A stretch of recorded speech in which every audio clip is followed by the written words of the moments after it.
रहमत ड्रामा की आज के एपिसोड में देखने को मिलेगा कि बारी बेटा परिशे के ऑफिस आ जाता है और परिशे के साथ बातें करना शुरू हो जाता है। उसे बाहर जाने के लिए मनाता है, क्या वो बाहर कॉफ़ी पी के आते हैं, बट परिशे उसे कहती है कि नहीं यार, हमारी फैमिली में अलाउड नहीं है शादी से पहले ये सब कुछ।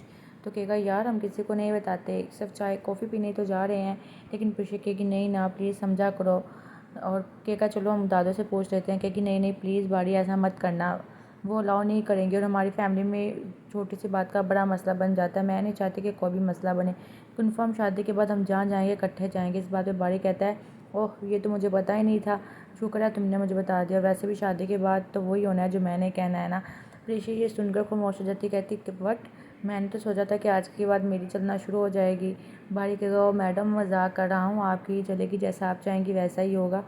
और फिर वो कहते हैं चलो यार प्लीज़ मान जाओ ना, मेरा बहुत दिल था, मुझे पता था तुम मेरे साथ बाहर नहीं जाओगे। मैंने सोचा था पहले कॉफ़ी पियेंगे, फिर बाइट से खाना खाएंगे, सनसेट देखेंगे, बट तुम तो कॉफ़ी पीने तक भी नहीं जा रही। कहेगी बाड़ी समझा करो, मैं नहीं जा सकती ना, अलाउ नहीं है, ना दादो ना बाबा कोई भी अलाउ नहीं करेंगे। तुम यहाँ पे भी आ गए और उनको पता चल गया तो वो गुस्सा होंगे। प्लीज़ ऐसा नहीं करो, मत आया करो इधर, अब कुछ ही तो दिन रह गए हैं अब हमारी शादी में। वो उसको समझाने की काफ़ी कोशिश करेगी, लेकिन बारी कहेगा क्या करूँ, मेरा रोज़ बरोज़ तुम्हें देखने को दिल कर देता है, इसलिए मैं आज आ गया तुम्हारे ऑफिस, बस अब मेरी चलनी है। कहेगी नो, चला तो मेरी करेगी। वो दोनों एक दूसरे से ढेरों बातें करते रहते हैं। तो कहेगा चलो ना ऑफिस से छुट्टी ले लो, फिर अपने बॉस से कह दो कि थोड़ा सा काम है। और फिर दूसरी तरफ दिखाते हैं कि लिज़ी की फिजियोथेरेपिस्ट उसकी थेरेपी के लिए आई होती है। वो उसकी थेरेपी कर रही होती है, लेकिन लिज़ी का दिल नहीं लग रहा होता।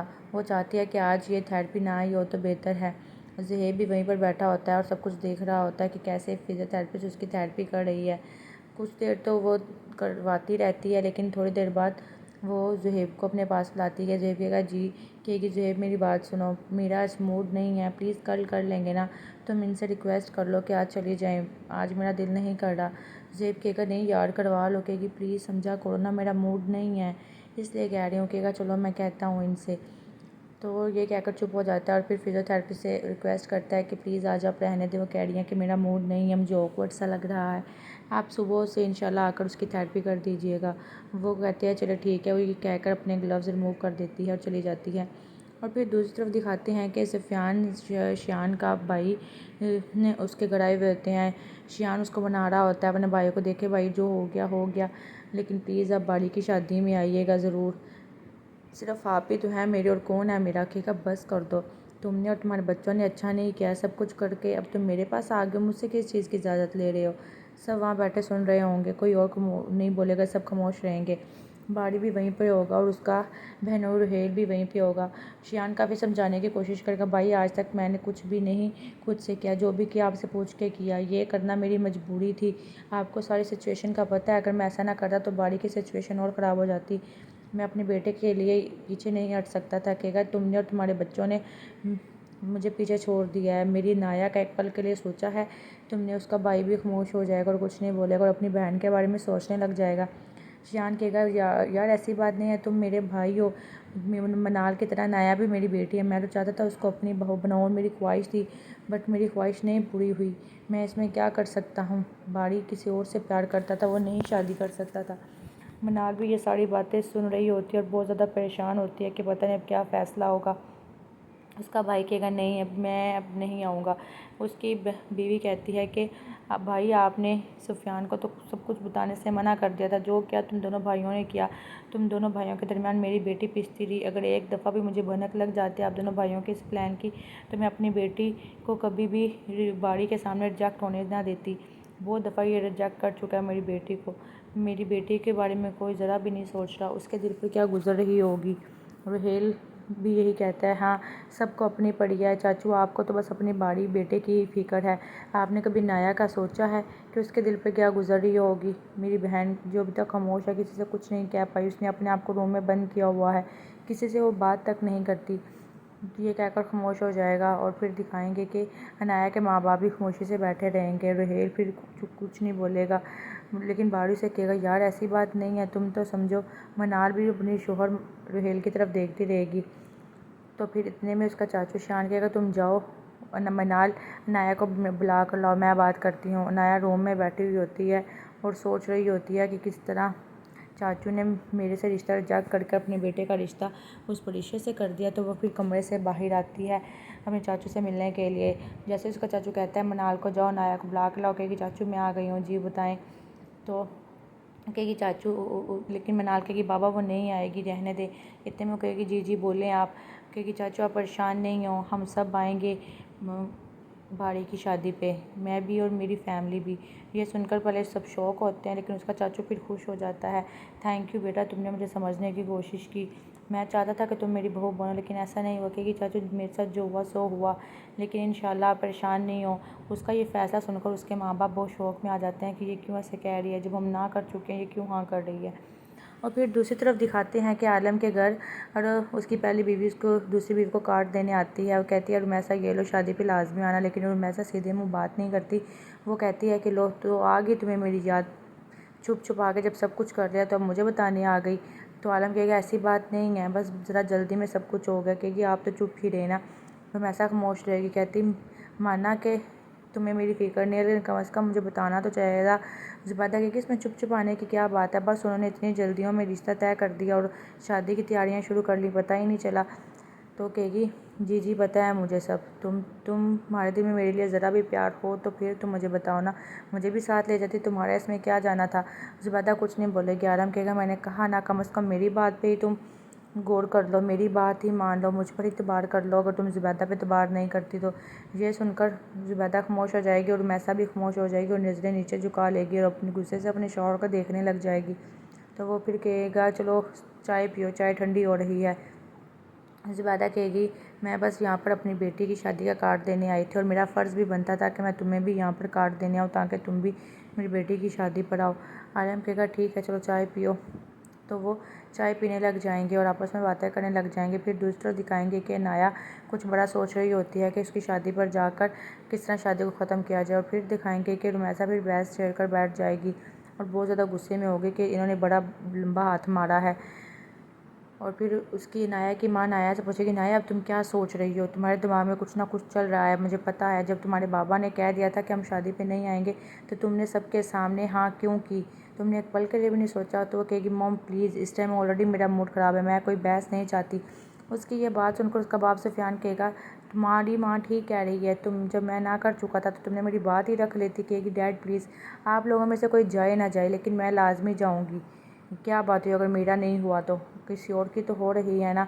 लेकिन उसकी माँ को पता होता है कि इसके दिमाग में कुछ ना कुछ चल रहा है, कुछ ना कुछ गलत करने के लिए जाएगी। इतने में उसका भाई रुहेल आ जाता है। कहेगा माँ क्यों लड़ रही हैं उसके साथ, क्यों बहस कर रही हैं। तो कहती तुमने इसकी हरकतें देखी हैं, जब तुम्हारा बाप मना कर चुका था कि हम नहीं जाएंगे उधर तो इसने अपनी बाप की बात को ख़त्म करते हुए, बाप को नीचा दिखाते हुए हाँ कर दी, अपने चाचू के साथ हाँ कर दी। क्योंकि इसके चाचू ने इसका रिश्ता नहीं ना किया, इसके चाचू नहीं चाहते थे, वो उन्होंने परिश्य का रिश्ता कर लिया। इसको फिर भी नहीं पता कि मॉम क्या हो गया, अगर आप में से किसी का दिल है तो जाइएगा, नहीं तो मत जाइएगा, मैं जाऊंगी। और फिर दूसरा दिखाते हैं कि मिनाल परिश्य को लेकर भाई कॉफ़ी पीने आई होती है और साथ उसके शॉपिंग करवाने के लिए वो काफ़ी बातें कर रहे होते हैं। वो कहती है कि परिश्य तुम्हें ज़रा शौक नहीं, तुम्हें पता है मैंने अपनी डेट फिक्स होने से पहले ही अपना शादी का जोड़ा ले लिया था और तुम्हें शॉपिंग का क्यों शौक़ नहीं है। तो पहले तो पीछे थोड़ा सा मुस्कुराएगी, फिर कहेगी पता नहीं यार, कभी मैंने सोचा नहीं शॉपिंग के बारे में। तो ये सुनकर मनाल कहेगी तुम्हारे बारे में बारी बारी ठीक कहते हैं। तो वो हंसने लग जाएगी। पीछे कहेगी क्या कहते हैं बारी तो मेरे बारे में। तो कहेगी वो कहते हैं कि तुम आजकल की लड़कियों के जैसे बिल्कुल भी नहीं हो, जिस तरह आज लड़कियाँ मॉडर्न हैं, ये ले लो वो ले लो, बिल्कुल भी नहीं। तो इतने में कहेगी मुझे भाई की बात पे यकीन कर लेना चाहिए था। फिर वो कहेगी ओ पीछे लिज़ी है, तुम्हारी बहन आई हुई है, क्या पीछे मुड़कर देखो। तो इसने में परिचय कहेगी मेरी बहन अलीज़े इधर इधर वो क्यों आएगी, तुम मजाक कर रही है ना। तो वो कहेगी नहीं नहीं मैं तुमसे मजाक क्यों करेगी। लेकिन वो जैसे ही पीछे की तरफ मुड़ती है तो उसकी बहन जल्दी से वहाँ से उठ जाती है और बाड़ी वहाँ पर बैठ जाता है। लेकिन जैसे ही परिचय पीछे मुड़कर देखते तो बाड़ी उसके सामने बैठा हुआ होता है। कहेगी आप यहाँ कैसे आ गए, यहाँ पे तो मनाल बैठी थी, मनाल किधर गई। वो परेशान हो जाती है, कहेगी प्लीज़ मनाल को बुलाएं, मनाल कहाँ है, वैसे भी हम लेट हो रहे हैं और आप यहाँ कैसे आ गए। वो कहेगा देख लो आ गया ना अपने पाँव पर चल कर, और कैसे आना था। कहेगा ठीक है परेशानी मैं मनाल को बुलाता हूँ। मनाल आ जाएगी, कह रही थी कि सब मेरा ही प्लान था। चलो भाई चलें शॉपिंग पे, पहले ही बहुत टाइम हो गया है। फिर वो तीनों उठेंगे वहाँ से और शॉपिंग करने के लिए चले जाएंगे। और फिर जैसे ही रात होगी वो शॉपिंग से वापस आएगी तो सब उससे शॉपिंग के बारे में पूछेंगे। प्रीशे सबको कहेगी कि मैं आपको बता नहीं सकती कि मुझे कितनी ज़्यादा शॉपिंग करवाई है मनाल ने। मैंने कहा भी था इतने जोड़े ना लो, लेकिन उसने मेरी एक नहीं सुनी। लीज़ा कहेगी लो भाई, बनता था तुम्हारा शॉपिंग करना। और फिर आपस में हंसना शुरू कर देंगे। तो कहेगी लीज़ा मैडम तुम्हें टाइम मिल गया मेरी शादी पे आने का? तो फिर वो समीर से कहेगी समीर जाओ गाड़ी से ना मेरी शॉपिंग पर के कपड़े ले आओ। समीर कहेगा ठीक है आप ही, मैं भी जाकर ले आता हूँ। फिर वो आपस में सब बहन भाई बैठकर बातें करना शुरू हो जाएंगे। कहेगी और तुम सुनाओ कैसा चल रहा है सब? तो वो आपस में बातें करते रहेंगे। उसकी दादो कहेगी मैं तो बहुत खुश हूँ परीक्षा तुम्हारे लिए, अल्लाह तुम्हारे नसीब अच्छे करे। आपस में बातें करते रहेंगे और फिर दिखाएंगे कि मनाल जैसे शॉपिंग करवा कर घर आएगी तो रुहेल के लिए कॉफ़ी लेके आएगी। रुहेल खामोशी से बैठा अपनी वॉच देख रहा होता है। वह जैसे कहती है रुहेल कॉफ़ी, तो रुहेल आगे होकर कॉफ़ी पकड़ लेता है उससे। तो वो भी रुहेल के पास बेड पर ही बैठ के कॉफ़ी पीने शुरू लग जाती है कि रुहेल प्लीज़ मुझसे बात तो करो। मुझे पता है मुझे बताना चाहिए था, लेकिन सच मानो मेरी इसमें कोई गलती नहीं है। मैं फिर भी तुमसे सॉरी करती हूँ। I am sorry Ruhel, please मुझसे बात करो। वो काफ़ी मनाने की कोशिश करती है रुहेल को। रुहेल कहता है मैं अब क्या कर सकता हूँ, जब जिसके साथ ऐसा हो गया उसे कोई प्रॉब्लम नहीं है। तो अनाया ने जब सब कुछ खुद ही क्लियर कर दिया है तो मैं अब नाराज़ होकर तुमसे क्या करूँगा। तो वो फिर आपस में बातें करने लग जाते हैं। कहती है बस अब मुझे बाबा के घर जाना है, जहाँ जाकर सारी तैयारियाँ मुझे ही करनी है, प्लीज़ तो मुझे वहाँ छोड़ देना। कहता है ठीक है छोड़ दूँगा, चलो कॉफ़ी तो पी लो। और फिर दूसरों दिखाते हैं कि अलीज़े बैठी हुई होती है, ज्वेलरी बना रही होती है। प्रीशे वहाँ पर चाय लेकर आ जाती है। कहेगी प्रीशे तुम चाय लेकर आई हो? कहेगी हाँ काफ़ी दिन हो गए हैं, तुम्हारी शादी से पहले हम ऐसे ही बैठा करते बातें किया करते थे, और तुम ये क्या देख रही हो? कह रही बस पुरानी यादें ताज़ा कर रही हूँ। पता है प्रीशे हम कितना टाइम ऐसे गुजारते थे, फिर मेरी शादी हो गई, टाइम ही नहीं मिला हमें। और फिर इतने में प्रीशे को बाड़ी कॉल करेगा। प्रीशा डर कर साइड पर जाकर बात करने लग जाएगी। बाड़ी उससे कहेगा कि प्रीशा मुझे बस तुम्हें अभी के अभी देखना है। प्रीशा कहेगी बाड़ी क्या हो गया है, मैं नहीं आ सकती इस टाइम, आपको पता है कि अलाउ नहीं है। अलीज़ा ज्वेलरी देख रही होती है। वो कहेगा बस मुझे कुछ नहीं जानता, अगर तुम आओगे तो ठीक है, नहीं तो मैं आ जाऊँगा, फिर तुम्हें खुद ही दादू को संभालना होगा। बस मुझे दिल कर रहा है, मैं नहीं रह सकता। प्रीशा काफ़ी कोशिश करेगी, कह रहेगी समझने की कोशिश करो बाड़ी, कुछ ही दिन रह गए हैं फिर मैं तुम्हारे पास आ जाऊँगी, लेकिन ऐसे नहीं मैं आ सकती। तो लीज़ा अपने काम में लगी हुई होगी। तो कहेगा क्यों नहीं आ सकती, बस एक झलक तुम्हारी देखनी है और मुझे हर हाल में देखने। कहेगा ठीक है तुम्हारे पास लीज़ा जाओ, लीज़ा से बात करवाओ। तो लीज़ा को वो फ़ोन पकड़ाएगी तो लीज़ा बात करना शुरू हो जाएगी। वो कहेगी लीज़ा मुझे तुमसे अकेले में बात करनी है, आप प्रीशे से साइड पे जाओ। तो प्रीशे को कहेगी, कहती है ठीक है बड़ी भाई। वो कहेगी प्रीशे चाय लगता है ठंडी हो गई है, प्लीज़ चाय गर्म कर लाओ। प्रीशे कहेगी नहीं मैं ना नहीं चाय बना लाती हूँ, वैसे भी ये ख़राब हो गई होगी, काफ़ी देर की पड़ी है, ठंडी हो गई है। फिर वो कहेगी प्रीशे को मुझे अभी के अभी देखना है, I want to see her, please किसी तरह उसे बाहर ले आओ। कहेगी ये अलाउ नहीं है, दादो इसकी इजाज़त नहीं देगी वो। लेकिन बाड़ी कहेगा प्लीज़ प्रीशे को किसी भी तरह तुम ले आओ लीज़े, मुझे थोड़ा सा देखना है। वो काफ़ी ज़िद करने की कोशिश करेगा। फिर एट लीस्ट वो कहेगी ठीक है मैं दादो को मनाने की कोशिश करती हूँ। दादो जैसे ही हाँ करेगी मैं आपको कॉल कर दूँगी। कहेगा थैंक यू सो मच, तुमने मेरी ये विश पूरी कर दी। और फिर फ़ोन बंद कर देगा। फिर दूसरा दिखाते हैं कि ज़ुहैब घर आता है तो अपनी माँ से पूछते हैं मम्मा आपने मेडिसिन ली? तो वो कहेगी नहीं याद नहीं रहा। ज़ुहैब कहेगा मम्मा ये क्या बात हुई, मेडिसिन क्यों नहीं ले रही आप? कहेगी बस वो लीज़ा मेडिसिन देती थी, उसने मुझे स्केड्यूल सारा बताया भी था, तो स्केड्यूल से मेरा ध्यान ही नहीं रहा कि कैसे कैसे लेनी है। कहेगा अगर ऐसी बात है तो मैं आपकी बहू को ले आता हूँ। कहेगी नहीं बेटा ऐसी बात नहीं है, वो अपनी बहन की शादी के लिए गई है, उसे कर लेने तो शादी की तैयारियाँ। कहेगा चलो माँ मैं लीज़े से पूछता हूँ फ़ोन कर सारी मेडिसिन का स्केड्यूल क्या कैसे देनी है, फिर मैं आपको याद करवा दिया करूँगा। कहेगी ठीक है बेटा। भी आपस में बातें कर रहे होंगे, इतने में लीज़े की कॉल आ जाएगी। वो कहेगा देखिए आपकी लाडली की कॉल आ गई। कहेगी चलो बात करो तुम। फिर वो क्योंकि उसका सबसे पहले सवाल होगा मामा ने मेडिसिन ली? क्योंकि वो आपकी मेडिसिन का पूछ रही है। कहेगी उसे कहो मैं अपनी मेडिसिन ले लूँगी, तुम मेरी टेंशन ना लो। ये कहकर वो रूम से बाहर चली जाती है और ज़ुहैब बात करना शुरू कर देता है।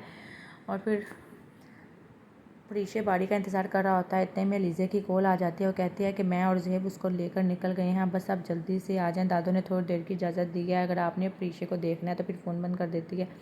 ज़ुहैब गाड़ी में बैठता है तो लीज़ा कहती है आपको क्या ज़रूरत थी बाहर आने की? प्रीशा कहेगी लेकिन वो कहेगा कि मेरी बेगम का हुक्म था, मेरी बेगम ने बड़ी देर बाद मुझे बाहर खाने पे या कॉफ़ी पे कहा था, तो ये हो ही नहीं सकता कि मैं इसकी बात ना टालूँ, बड़ी मुश्किल से ये बाहर निकलती है। ये सुनकर प्रीशा खुश हो जाएगी।